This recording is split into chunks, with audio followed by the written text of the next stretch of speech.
আশা করি সবাই ভালো আছেন। তো আজকে রেসিপি নিয়ে চলে আসলাম শসা দিয়ে চিংড়ি, আর হবে চিংড়ি মাছের মাথার। তেলটা আমার গরম হয়ে আসলে দুটো ফোড়ন কেটে রাখা দিব, কেটে রাখা শসাগুলি।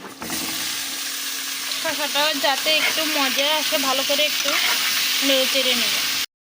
পরিমাণ মতো হলুদ, পরিমাণ মতো নুন বা জিরে গুঁড়ি।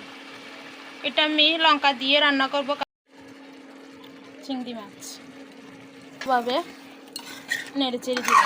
এটা তো কোনো জল টল দেওয়া হবে না, কারণ শসা থেকে অলরেডি জল বেরিয়ে আসতেছে।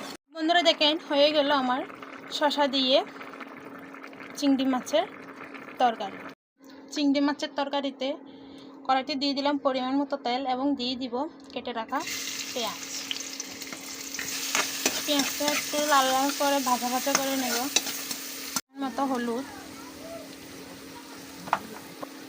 ঝাল, নুন, 1 চামচ জিরে গুঁড়ো। পেঁয়াজটা খুব ভালোভাবে একদম কষে আসলো।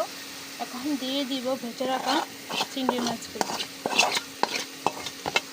চিংড়ি মাছটা একটু নেড়ে চেড়ে দিব মতো জল।